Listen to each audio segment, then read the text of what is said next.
Okay, so I don't know if this qualifies as a high thought because I'm not high, but I have been talking a lot about internal monologues both on my podcast and on my TikTok channel. And it just hit me, the idea or thought just hit me about like the biblical God. Two things kind of popped into my head just now. Like, one, if the biblical God sacrificed his son in order to save us from our sins, who was he sacrificing his son to? Like, was he sacrificing his son to himself? Or was he sacrificing his son to the devil? Like, what was that? Obviously, it was a ritual sacrifice, but who was he hoping to appease there with that sacrifice? That was always weird to me. And then I think about the story of Adam and Eve and the story of Job, right? And that whole thing, right? So the story of Adam and Eve. So the biblical God told Adam and Eve, don't eat from this fruit. And then he dipped out. And then somebody came and told them, go ahead and eat from the fruit.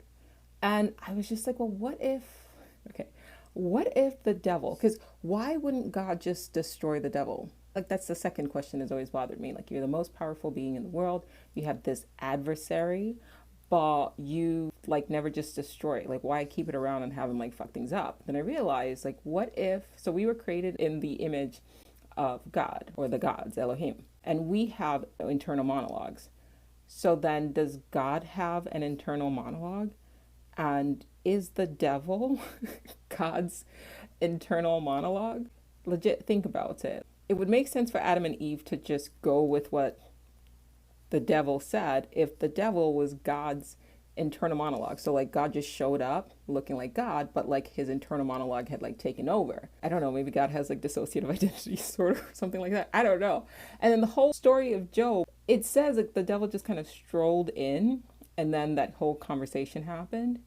But what if the reason why the biblical God can't destroy the devil is because, like, the same reason why you can't, like, destroy, like, your internal monologue, because it's here, right? You cannot destroy the internal monologue without also destroying yourself. I mean, you can come to terms with it, you can meditate on it, you can, like, dismiss it, ignore it, be quiet it.